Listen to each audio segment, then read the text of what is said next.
These are my comments that I put on the Facebook community about the gripping current events. Medicare and me. Here's what Medicare doesn't do. It doesn't care about your race or your political beliefs. It doesn't care if you are an activist or are passively observing. While it's obvious that division permeates every walk of American life, Medicare doesn't divide. Medicare helps those that believe the same as you. It also helps those that don't. If you know the rules that govern Medicare well, you will realize what I already know. Medicare doesn't discriminate against your financial status or your educational background.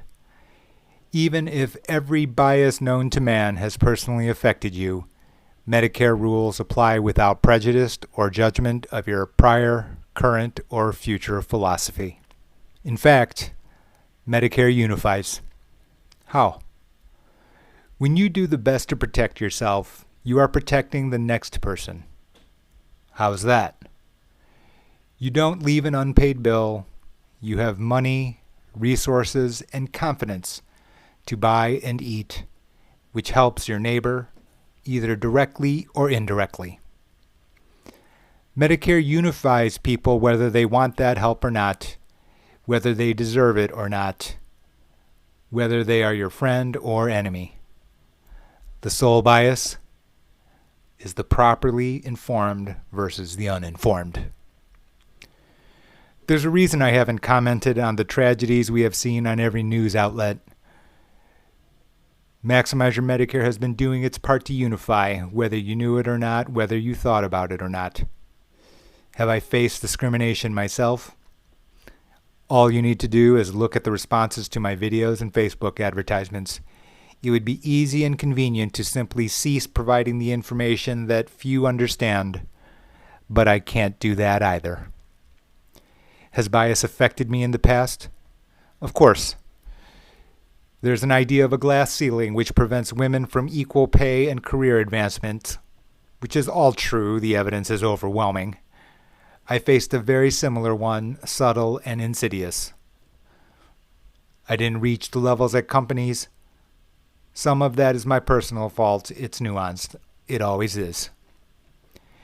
You think that educational level mattered, that the cost of the $100 tie that we wore mattered? No, it didn't. There are diplomas at Harvard and others at the top, similar to my own. Some who doubt my experience may have attempted to say that I was provided with a silver spoon in my mouth. If that silver spoon was that I was provided with unconditional support and love from my parents, then the answer to that is yes. Beyond that, however, the answer is no. Many think that I haven't faced it in the past. You'd be wrong. The result is that when someone else says, quote, "You haven't faced what I have all this time," end quote, you can see that I think, yeah, maybe I shouldn't comment, because I understand that, specifically, I've never had to deal with that. Do I face this now, even when assisting people regarding Medicare or their financial matters? Yes, I do. I have heard blatant racist comments in my presence against others. Should I have stood up and left? Perhaps. Then again, I don't get to pick and choose those that watch my videos, listen to my presentations in public, or have read my book.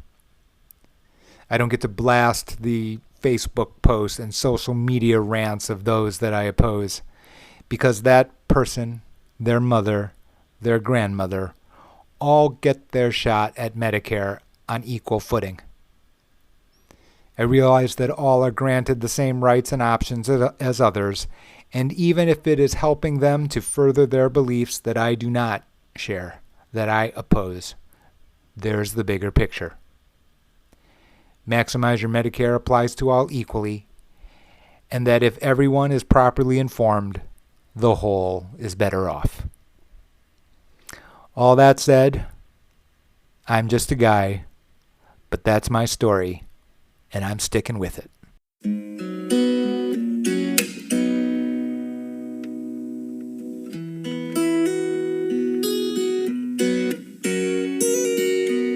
All right, it's Jay. It is the end of the first week of June. The incredible thing is we have 7 months still remaining of 2020. Unbelievable. Anyway, my name is Jay. I am the author of Maximize Your Medicare, the 2020 edition published by Allworth Press. You can go to the official website for the book, www.maximizeyourmedicare.com. Other podcasts are up there, resources for Medicare, links to all sorts of other things like the YouTube channel. As always, today is not financial advice. I can't give you direct financial advice unless I knew a lot more about your situation. You can post your questions up on the website. There's a button right there on the main page, on the home page. You can just press there and the Ask Jay button, and an email will be sent to me, and I will respond to you very likely within 24 hours. So I'm always tinkering with the podcast, the format of the podcast, the pace of the podcast, whether it's going to be light and snarky or whether or not it's just going to be, Mr. Sincerity and all of that kind of good stuff, what the right balance between kind of what you need to know for different persons with different knowledge bases, et cetera, et cetera. And so I'm always tinkering with it. So I'm going to tinker again some more here today. So what I'm going to do is I'm going to break it up into 3 segments. The first segment is going to be kind of Medicare headlines, things that affect the population as a whole. So headline number 1, the CMS has announced that in 2021, next year, that there is going to be an out-of-pocket maximum for insulin, and that number is $35. Okay, $35 for insulin. That is your out-of-pocket maximum, if you will, specifically for insulin. And the 3 manufacturers for insulin in the United States, which I will not name here, they have all signed on to it. Now, this is kind of a trend in the United States, meaning that individual states have independently passed legislation to basically force the insulin manufacturers to limits on the out-of-pocket maximum for, how much can be charged.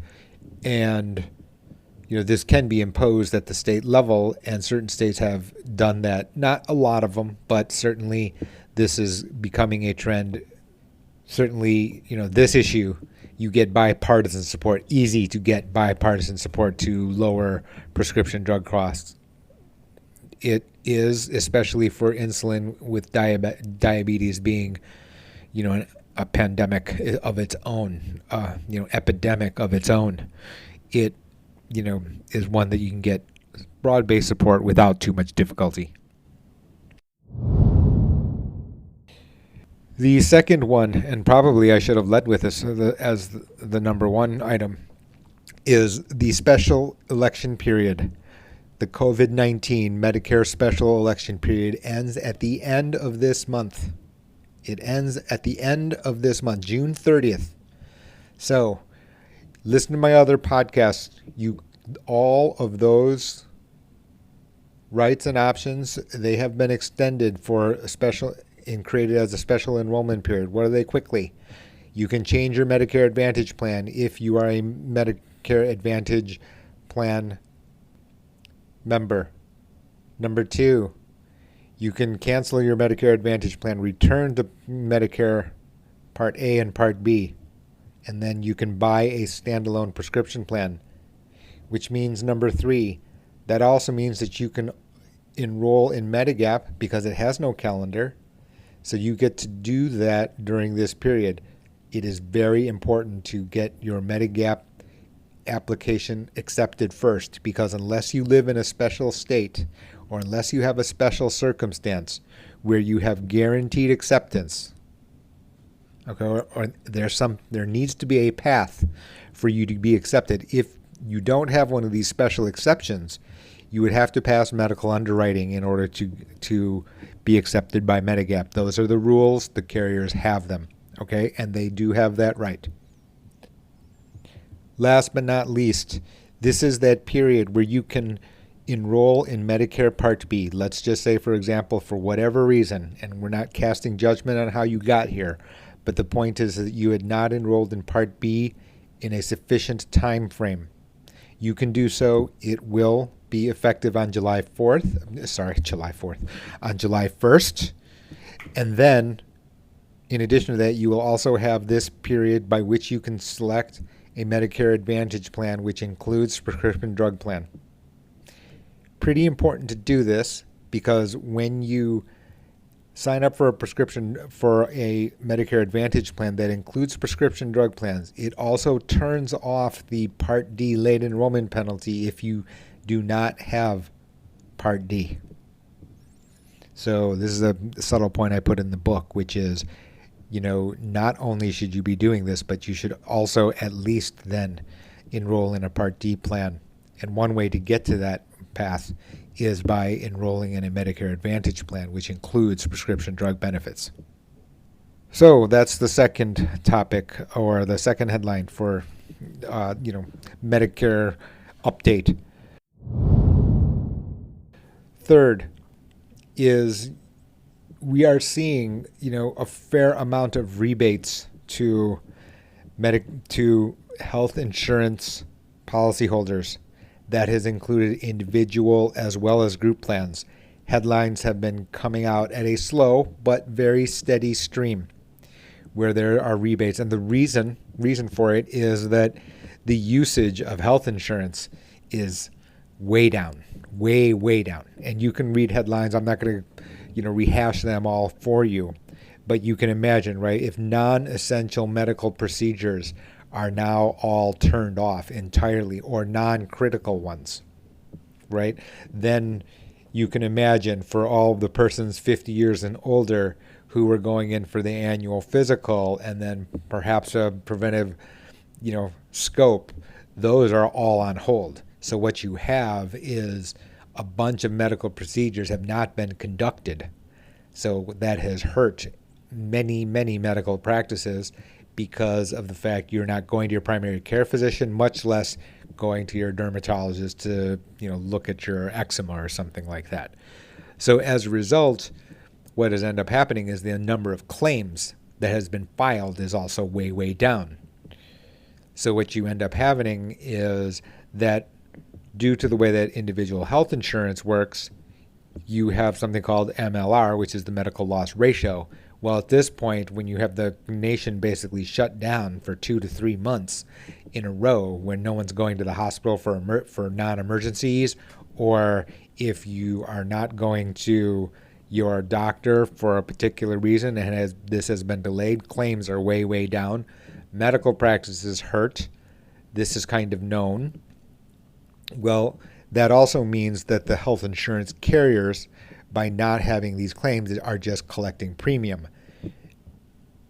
They don't get to put it into their pocket. They need to meet a particular standard called medical loss ratio. So basically, in effect, what is going on is they are forwarding the medical loss ratio numbers because they know they're not going to meet it. They're pretty good at math. Their point of what they do is they are projecting math of money. That is their job, to calculate it and not be wrong. And they're usually not wrong.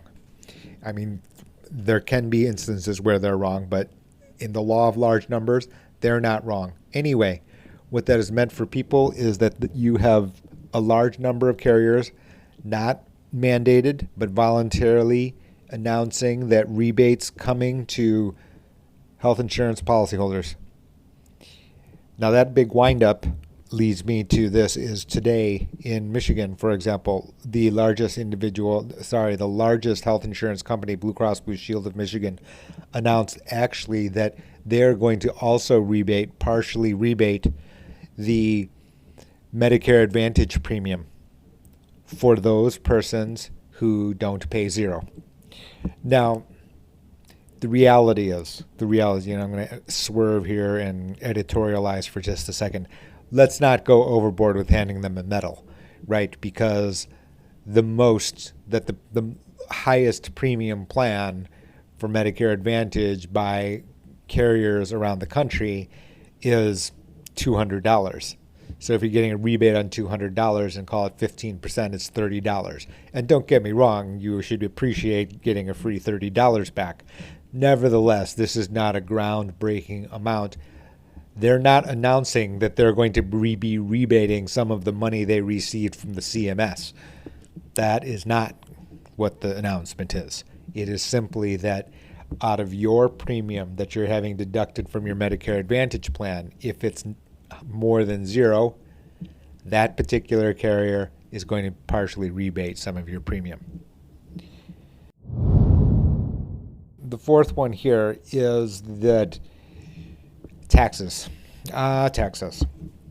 So, yeah, I've been asked and quoted a fair number of times in the media. You can check them out, thestreet.com, medicareresources.org. I got called today. And you need to understand that unemployment and what is going on. So what have we had? 40 million? Basically, until tomorrow, we'll find out tomorrow what the payroll number is. So this is Thursday night, the 4th. So we'll find out, what the April numbers are. We'll find out tomorrow. Anyway, so basically 40 million people have lost their jobs and counting. Now, if those persons were covered by health insurance, they've got to think about what to do. If you worked at a place where there were 20 full-time employees, you have the legal right to accept COBRA. That doesn't mean that is necessarily the best path. Persons have come to me to say, Jay, I've lost my job, or I anticipate on losing my job on a particular date. What are my options? And frequently, and this is your fourth headline, is you need to be very careful about the tax implications, because while you can certainly enroll in individual health insurance on your state exchange or on the federal healthcare.org, you need to be very careful about the way that you are entering the information that calculates the advanced premium tax credit. This is now a tax matter, so you can understand why I wrote Maximize Your Medicare, and the central thesis is health insurance is a financial contract. Medicare is part of health insurance. So as a result, this is a financial matter. One other financial topic is taxes. And so what happens is people think, health insurance, this has to do with, the name of Dr. Jones or Dr. Smith. No, it doesn't. Right? This is a financial contract. That means other financial topics will interact. Other taxes, your taxes, don't interact with Dr. Jones or Dr. Smith. They do interact with health insurance. Why? Because the subsidies are actually advanced premium tax credits.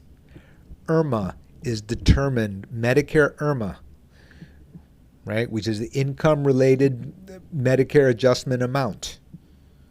That is determined by your level of reported income, right? And without getting into the subtleties about how we are actually determining that income, the point is that your radar needs to be on. Radar needs to be on. This is pretty expensive stuff. For example, if you mishandle your advanced premium tax credit application, and then what ends up happening is then you end up filing your taxes for 2020, you find out you have mishandled it, you then may have to repay back the subsidy that you've received wrongly because you've entered into healthcare.gov, or your state exchange, whatever path you used in order to get the tax credit, the advanced premium tax credit. Well, if you end up having to pay that back and you have a family, this number can exceed $10,000, and the reason I know is because I've seen it. So today we're starting a new segment, and the new segment is called Don't Do This. And basically what it is real life examples of a decision that somebody made, and what I'm going to do is kind of just review, what the communication was with me directly and what they ended up doing, and why I think that, a different path, a different decision-making process could have been used, which would have done, or which would have provided with certain extra options that may not have been considered. The background here is the following, which is, I wrote Maximize Your Medicare to describe kind of the rights and options that you have, the extremely flexible rights and options that you have. That said, a couple of very important caveats. One, which is it gives you an idea about what the rights and options are, but actually executing those rights and options is far more subtle. And you can understand that I couldn't just go in there and blast in the book, say, do this, do that, do this, do that, because, I don't know that particular person or you the particular reader, so I couldn't say that. You can't make the blanket statements just to say, well, you should absolutely positively do this or absolutely positively do that. Do my private clients, people who have reached out to me on MaximizeYourMedicare.com, pressed on Ask Jay, and then send me the information, send me the question, and then, we arrange to have communications. Yeah, that is possible. What I'm saying is that the line in the sand there's kind of the decision making and the factors to be used to be considered in the decision making. That the book does address. However, actually executing is a separate matter. And what I can't stop people from doing is I can't force the reader to call me. Right? I can't force the reader to press on Ask Jay and then establish a client and provider relationship. Right? Because there are tons of people sitting with the book. Over 200 libraries, well over 200 libraries in the United States having the book. Thank you very much to them. But the vast majority of people are never going to call me. They don't like me. They don't like financial people. They think that I'm going to try to, be a snake oil salesperson, this, that, or the other. There's a long list of reasons that people will not call me, which is the consumer's prerogative. Because of that, because the book is not really there to say call Jay, but that I leave the option open. And because I realize that, that is going to be the case, that doesn't mean that doing it yourself is necessarily a great idea. I didn't say that either. And I won't say that, because every situation can be slightly different. And then in addition to that, there are other problems or other issues that arise on execution. And then finally, after you're done applying and then you become a policyholder, even then there can be a billing problem, et cetera, et cetera. Well, I tell all of my clients, look, if you encounter this, something that is confusing to you, got billed something weirdly that you do not understand, I can be your first filter, meaning this looks right, this looks wrong, right? That way you're not sitting there worried going, well, and, exists in our society where everyone's suspicious of insurance carrier, and I try to debunk that in the book. I try to on multiple occasions to say, look, insurance carriers trying to sell to a market of 60 million consumers.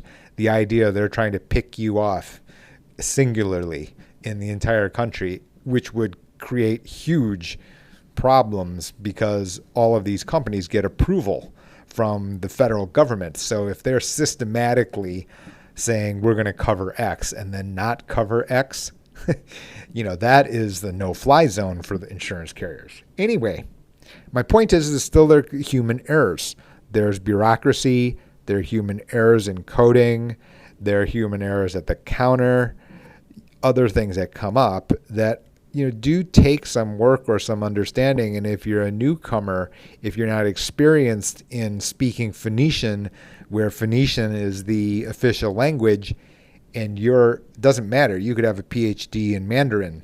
Doesn't help you in ancient Phoenicia. Just doesn't. So, and that's what it can be when you talk to the carrier. I don't really make too big a notion, or I don't really emphasize this in the book because of the fact that I don't want the book to be seen as just, huge advertisement and billboard to say call Jay. It is primarily there for the idea that people understand the numbers and the flexibility of Medicare, but yet you also be able to understand what some of the ramifications of the decisions that you make. However, once you've made the decision, actually executing are some other stages involved. Why the long introduction? You can certainly ask. Because don't do that is going to be about some of this. And that's our first example here on this new segment, which is, Alan in Texas called or wrote me an email. And he described his situation where he actually read the book and he drew the correct conclusion of comparison, which is, hey, look, I work for a large employer and I have to pay X dollars a month. But if I just pay and enroll in Medicare and take a look at Medicare Advantage, given my health and given the cost, I can get far lower out-of-pocket maximums under Medicare than I can in my large employer provided plan. That can be very true. That can be very true, and which is my point, which is that it is a math of money exercise on what's important to you. So basically, this person says, I don't really go to the doctor very often, but I still get X dollars deducted from my paycheck, from my payroll.